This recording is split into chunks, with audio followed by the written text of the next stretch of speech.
Bon, je suppose que vous connaissez la trend That Girl et vous avez sans doute vu sur TikTok ou Pinterest des vidéos où les filles partagent leur morning routine, où elles se lèvent tôt, font du sport, leur matcha, du self-care, etc. de façon hyper esthétique. Bon, certaines personnes ont jugé que la trend était toxique, mais pour moi, c'est surtout avoir des habitudes simples et une routine. Et dans cette vidéo, je vais vous partager comment devenir That Girl en 2025.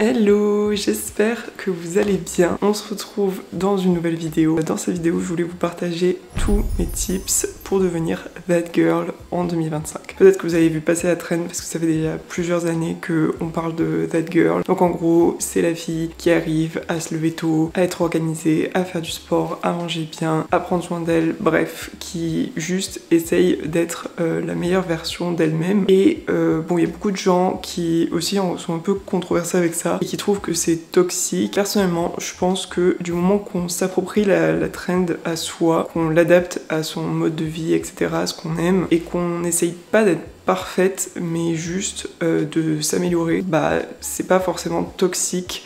Je pense qu'il faut juste pas aller dans les extrêmes et se dire qu'il faut absolument faire ça tous les jours, que si jamais on loupe une étape, bah on n'est pas That Girl, que si jamais c'est pas esthétique, du coup la morning routine ne marche pas ou ce genre de choses, pas du tout. C'est vraiment juste des habitudes assez simples, vous verrez, à mettre en place dans votre routine et à utiliser qui juste vont améliorer votre cadre de vie et vous faire vous sentir mieux et voilà, juste glow up. Mais encore une fois, voilà, il faut pas tout prendre dans les extrêmes. C'est vraiment à vous de trouver votre équilibre avec ça et je pense plutôt de le prendre comme de la motivation et pas comme cette image parfaite à avoir et vouloir absolument copier-coller ou se mettre trop de pression par rapport à ça et tout. Le matin, déjà, dans un premier temps, bah, j'essaye de me lever tôt parce que si je me lève tôt, la journée est réussie, mais vraiment tôt. Et bon, moi j'ai un emploi du temps assez flexible vu que je travaille à mon compte, mais je sais que même quand je travaillais pour quelqu'un,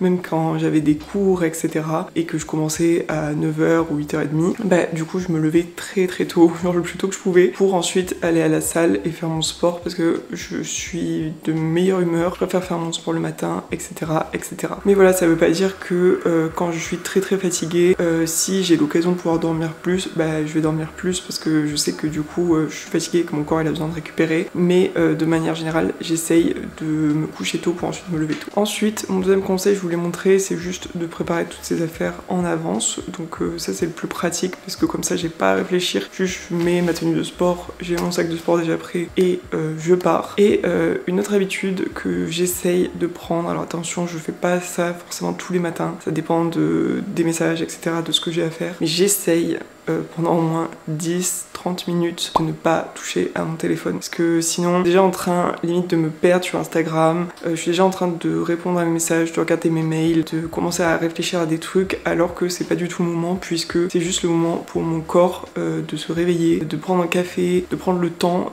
et de pas direct être sur mon téléphone parce que voilà, ça met pas dans un bon mood, c'est pas bien de faire ça tout le temps, mais voilà, je vous dis, il y a des matins je traîne aussi sur mon téléphone comme n'importe quelle personne. Du coup là je vais faire une séance jambes et je vais vous amener avec moi et je déjeune 2 fois quand je fais une séance jambes. Je déjeune vite fait avant d'y aller parce que sinon je fais un malaise et ensuite je redéjeune après parce que bah, j'ai super faim, donc je vais me faire un café et un toast, je pense, quelque chose comme ça, mais le café c'est important, je ne peux pas commencer ma journée sans mon café, donc voilà, le That Girl c'est peut-être plus un matcha ou un thé, mais moi désolé les gars, le café c'est trop important. Donc je vais me faire un latte au lait d'avoine et ensuite je prends mon sac et on y va.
Je reviens de ma séance de sport et j'aime trop ma séance en ce moment. En plus elle est hyper efficace, enfin j'ai vu encore plus de résultats que ce que je faisais avant. Donc j'aime trop, si jamais je vous l'ai déjà mis, mais vous avez tous mes programmes en description si vous voulez faire les mêmes séances que moi. Là j'ai très faim, donc je vais me faire un big petit déjeuner. Et personnellement maintenant je mange plutôt salé le matin. C'est pas une question de régime, truc miracle ou de je sais pas quoi, c'est vraiment juste j'ai envie de manger salé le matin. J'ai un peu de mal avec le sucré à part les toasts comme ça tout ça, mais c'est vrai qu'avant je me faisais beaucoup de smoothies, ce qui était très cool d'ailleurs parce que je mettais plein de trucs dedans, genre du collagène et tout, mais bon là de toute façon mon blender s'est cassé donc la question ne se pose pas. Mais d'ailleurs pour tout ce qui est alimentation, enfin repas, petit déjeuner etc, prenez toujours ce que les gens mangent comme des idées et pas comme vraiment un plan strict à suivre, parce que on a tous des envies différentes, des habitudes différentes, des tolérances différentes. Voilà, il y a des gens qui tolèrent pas le gluten, ils tolèrent pas le lactose, etc.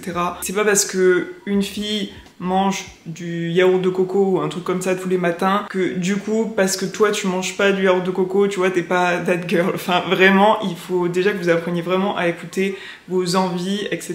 Peut-être que vous préférez manger sucré, peut-être que vous avez pas du tout faim. Alors quand même je recommande, si vous faites du sport et tout et que vous avez une grosse journée, enfin c'est important de manger. En tout cas moi je peux pas faire une journée sans déjeuner, c'est impossible. Mais ce qui compte, voilà, c'est d'avoir suffisamment de calories pour les efforts qu'on fait dans la journée, etc. Et d'avoir quand même une répartition des macros un petit peu dans son petit déjeuner, c'est-à-dire avoir des protéines, des glucides et des lipides. Après, qu'est-ce que vous mettez dedans? Peu importe finalement, on s'en fiche. Mais moi en tout cas, je vais vous montrer ce que je fais. Donc là, j'ai un bagel, donc je vais faire bagel avec du Madame Loïc et des œufs, parce que j'aime bien manger des œufs le matin et tout. Et comme ça, ça va être assez consistant et ça va me tenir jusqu'au repas de midi. Mais voilà, en vrai, trouvez votre équilibre. Pour moi, c'est ça, that girl, c'est vraiment trouver son équilibre, que ce soit même dans le sport, dans l'alimentation. Mais si ça devient trop extrême, si ça devient vraiment une obsession pour vous, que vous mettez trop de pression avec les séances de sport, du genre oh j'ai pas fait une séance, c'est la catastrophe, j'arrête tout, là vous êtes pas dans votre équilibre. Ou pareil pour l'alimentation, si le moindre repas vraiment ça vous stresse, que vous avez toujours peur de manger dehors, etc., c'est que vous êtes vraiment, enfin pour moi vous êtes dans l'obsession un peu et vous n'avez pas trouvé votre équilibre. Je sais que moi je peux très bien manger dehors ou quoi, y a pas de souci, je peux manger même du chocolat, un cookie, tout ça, parce que je sais que le reste du temps je mange bien. Et pourquoi je mange bien? Tout simplement parce que c'est important si tu t'entraînes d'avoir assez de calories et de bien répartir tes macros. Et voilà, j'ai juste envie d'être en forme et de pas être frustrée et de pouvoir vivre normalement tout simplement. Mais d'un côté, je vais pas non plus manger McDo ou des produits transformés tous les jours. Pourquoi? Parce que de 1, ça me tient pas sur l'estomac. Et après, je me sens fatiguée, j'ai des boutons, enfin bref, ça va pas du tout. Donc, je mange bien pour moi, pour me sentir bien. Et quand je vois des repas, des recettes d'autres personnes, tout ça, je le prends comme idée, mais je vais jamais manger le what I eat in a day d'une personne par exemple, ou je vais jamais recopier tout de A à Z d'une personne parce que tout simplement des fois j'ai pas les mêmes envies et c'est peut-être pas ce qui me correspond à moi, tout ça. Mais essayez de chercher plutôt un équilibre plutôt que la perfection, encore une fois. C'est justement en se disant qu'on veut tout faire à 100% parfait qu'au bout de quelques semaines on lâche, alors que si vous prenez des habitudes, des bonnes habitudes petit à petit et que vous n'êtes pas tout le temps 100% strict dessus, c'est ce qui va faire que vous allez avoir ce mode de vie là au long terme, pas sur de la courte durée comme beaucoup de gens le font. Voilà, c'est janvier, février, très motivé pour manger bien, pour bien dormir, tout ça, mais si vous êtes tout le temps trop dur avec vous-même, vous allez avoir du mal à le tenir sur la durée.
Donc voilà pour toutes mes étapes pour devenir that girl, et je pense que vous l'avez vu durant cette vidéo, mais déjà vous n'avez pas besoin d'avoir un endroit hyper esthétique, des tenues hyper esthétiques, enfin bref, tout ça c'est vraiment Pinterest, mais personne ne vit à 100% dans Pinterest, et c'est pas ça en fait qui fait que vous pouvez avoir une bonne routine en fait.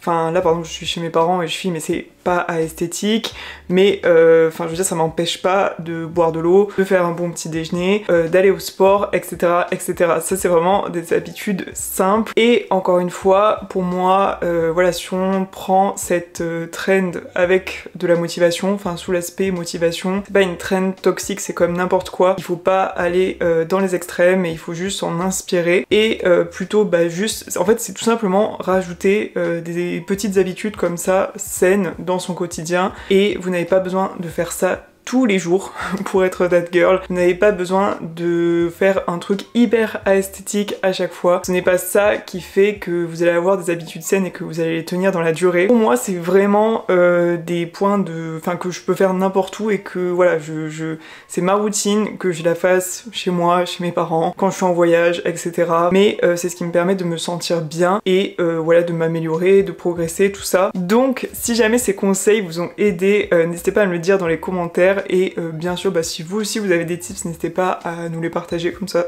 aidera tout le monde. Si vous n'êtes pas encore abonné à la chaîne, n'hésitez pas à vous abonner, ça me fera très plaisir, et en plus de ça vous ne louperez aucune vidéo. Dans tous les cas, merci d'avoir regardé jusqu'au bout, et je vous dis à la semaine prochaine dans une prochaine vidéo. Bye!